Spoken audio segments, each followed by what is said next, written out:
So thank you to everyone who took the time to be here. And basically what I'm trying to present is the methodology of my undergraduate thesis about the analysis of the Orkish speech in Bristol-Canning, the book from Mike Brooks. So a few ground rules about what we are doing is that first of all, there's a distinction. I'm not talking about the Orkish language uh, in the sense of the minor conlang that do exist, and here we have some of the glyphs that are used. And it's not exactly like a conlang on the same level that we would talk about the Kenya and Valyrian, those kinds of conlangs, or even Klingon. It has a lot of elements that also are connected with the stylized speech in that is what I'm going to talk about. So I'm not studying the conlang, I'm studying the representation of Orkish speech in literature, basically. And the focus is on the book, Brutal Cunning, that has lots and lots of examples of how orcs speak to us as readers. So what's the basic question that we work with is how is this stylization built? What's the system? What are the process? How does it work? Um, in a sense, I'm having a conversation, let's say, with William Labov when he studies the natural language changes, but I'm adapting this to created speech patterns. So what are our objectives in this? First, we want to identify and quantify the linguistic process in this stylized orc speech, reflecting on those how that shapes the narrative, the cultural identity, why the orcs talk like that, or that influence who they are, or who they are influence how they talk, and what's the point of that. And that reflection, that identifying all those processes are directed to explore the translation challenges into Brazilian Portuguese. How can we localize the orcs to the Brazilian language and reality? So the method that you use is, as our corpus, we have Brutal Cunning from Mike Brooks, and we focus only on the dialogues that have that stylized orc speech. We're not going to use the lexicon that appears on the narration, specific terms for weapons or names, titles. We set that aside and we work on a process of coding, classification, and then we go to the quantitative analysis. So what does that look like? That is a screenshot of one of the spreadsheets that we have this data set that's being organized. We have the marks that were found on the dialogues. We have how the frequency they appear, what that would be in proper English, let's say that, what is the grammatical class, and the process that creates this new, let's say, word and the origin, if it's orc or non-orc. What are we calling non-orc?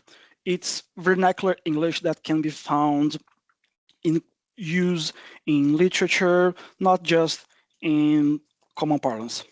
So as an example, we use the da, that's the most frequently used stylized speech in the whole book, where we have this process of th stopping when the voice dental fricative become a voiced alveolar stop.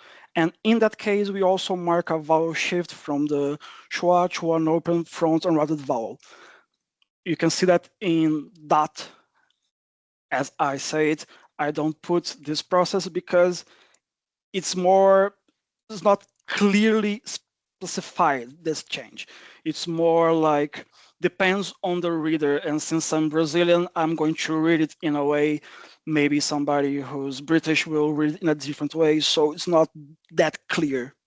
But we also have cases of phonetic respelling, and we have all those processes being organized into our data set. So what do we find when we do this? We have 661 dialogue segments in the book, and 526 of them show some kind of stylization marks. Maybe just one or more. We just said, does it have it stylization or not? And we work on that. Again, as showed on the spreadsheet, we use ORC exclusive and vernacular forms, and we have an issue because of that. The vernacular forms distort the distribution, especially in the case of apostrophe marking and the apocopy from the velar nasal becoming alveolar nasal sound. So we have to filter these vernacular forms so we can see how the process that are basically ORC exclusive shape the ORC voice in the text. So starting with the good stuff, the graphs, we notice that this stylization is systematic, but not exclusively ORC. So we have over 80% of the segments with some form of stylization. So clearly it's not something that's occasional. However, many of these marks are not unique to ORC speech, are common vernacular features, like I said before. So we create this distortion that we need to filter to see what the data will tell us. So in this first example, we have the unfiltered grammatical classes and the filtered. So the verbs dominate when all forms are included. And why is that? Because there is a lot of coming, going, fighting when you drop the final G in this apocopy, and then you just mark it with the apostrophe. That is the main thing that distorts the data. And why do we keep that? Because although it's vernacular, although it's fairly common in English to do that as a way of representing the orality in literature, how systematic it is in Orkish speech, it's not just an effect that the author uses, how the same way that he would use if a human was talking. How constant it is, how frequent it is a characteristic of the Orkish speech. But when we take away the vernacular forms, we notice that noun and the combination of pronoun and verbs emerge as the most stylized in the whole text. And we also see that in more detail when we go to the processes that are affected when we filter and when we show the data unfiltered. On the left, unfiltered data shows apostrophe and apocryphy dominating. And on the right, once filtered, the core ORC exclusive, let's say, process emerged, the TH stopping, the TH fronting, and the respelling. These are the features that give ORC speech its unique identity in the text. So you have this inflation caused by the vernacular forms, as I was talking before, especially with coming, going, that's the main focus. While without that, we have the TH stopping and TH fronting. So that are very connected to the link that we have with the origins of why orcs speak like that, why they don't say they say da. So in general, what's the data telling us? First is consistency. This is not random, it's structural. It happens always, basically always, we would say that. And that creates the rhythm, the cohesion, the way that they speak. The processes that we spoke about have the core ones about turning the into da, another in another, and the rhoticity when we drop the R, all that reinforced by contractions, clitics, and the identity-driven lexicon, the specific words or the specific meanings that are placed into words to create the ORC identity. That is what we need to understand, and where I dive deeper into how that affects translation. Because we can take all of those marks and processes and kind of turn them into three different challenges. First, we have things that we cannot bring into Portuguese. I call them untranslatable because there's no th drop in Portuguese. The elements of non-rhoticity doesn't exist in here. The sound is not something that we ever use. So we have to find different ways to compensate that using some stylizations that may be particular and specific to Brazilian Portuguese. There are things that we can adapt, especially some reductions that have parallels in Portuguese. One that's very, very common is the H drop, where we take away the first H of the word. In Brazilian Portuguese, we have several words that can go that way. And we have also what I would call universal. There are things that every single translation has to deal with. Neologisms and group lexicon. Every time you are translating something, there will be specific words that you have to find and adapt. So those are challenges that are universal to any translation work.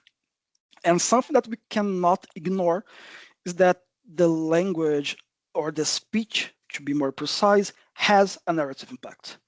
The orc identity, especially in literature, comes from how they talk and how that speech is represented in text.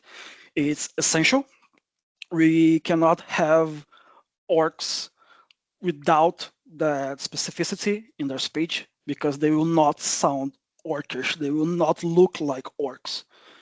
And that's the whole point of having a story that the orcs are there. They are there to be seen, to have their stories and their way of existing inside the universe, a way that deals with humor, with brutality, and the collective orc voice is going to mean different things to different people, and especially different languages and different cultures.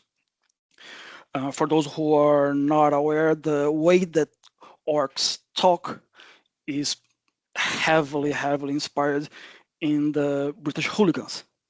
So it's not just what is written, it's why it's written that matters when you have to adapt and transpose that into Brazilian Portuguese. So what do we do with that? We have the data, we analyzed it, we have the processes, we understand the narrative impact. So what? How do you use that?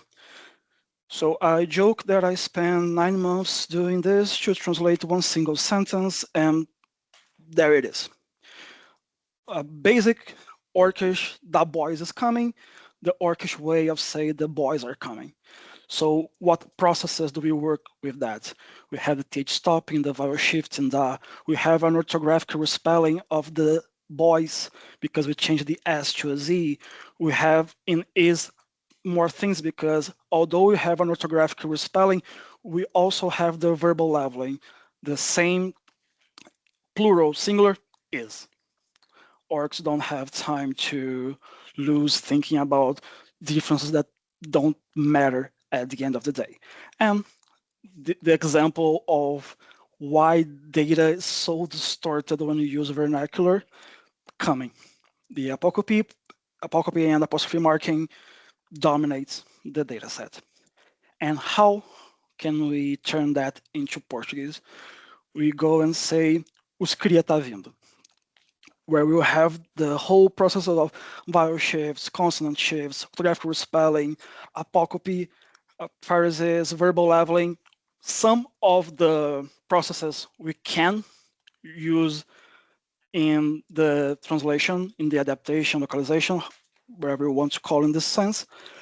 But we also need to do things like lexical resemantization. So I'm going to try to explain to non-Portuguese speakers what happened. So below that I have os crias estão vindo, which would be the correct Portuguese way to say that. By using the Z, no change in Portuguese, except to a specific detail, is that I'm from Rio, and this kind of brute, aggressive, and humorous speech has very strong connections to the way that people speak in Rio. But when we say plural, we don't say os, we say osh. That phonetic difference is something that I actively try to avoid because I always say that I want to translate orcs. I want to create what are the Brazilian orcs, not the orcs from Rio. So the Z sound is a big difference. Cria is a expression. It comes from expression that would be cria da favela, that is people who come from the favela, but it's usually used by people from the favelas. So that means one of us, which is a very close parallel to say he is one of the boys. So that's why cria, and then we can change a C to a K and nothing changes. Using tá instead of estão, we're verbal leveling. We are taking away part of the word just like orc speech does. So I believe this is a good example of how we can turn that is possible. It's not easy. It's hard, to be honest. It takes a lot of understanding on both sides and understanding of who and what are the orcs. But it's possible, and I believe that's the way we can work towards doing that to take the way orcs talk and make them talk in Portuguese. So my references are Professor, the teacher Miricela Borges, who talks about the analysis of translating colloquial and orality, but she uses real speech. She uses the book City of God that talks about the favelas too, but real people talk like that. And I'm trying to do that with something that is not real.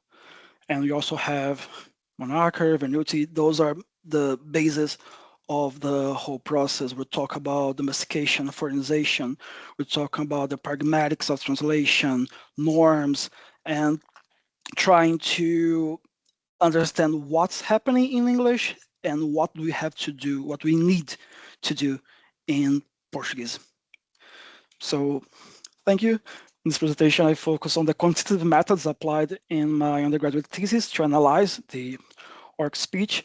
And while this stage of my research highlights patterns of linguistic stylization through data, my aim is to continue developing this work at the graduate level, where I plan to connect these findings with broader social linguistic theories of stylization, fictional language, and how that may apply to other speeches in Warhammer, like High Gothic, Low Gothic, and even Lingua Technica. So thank you.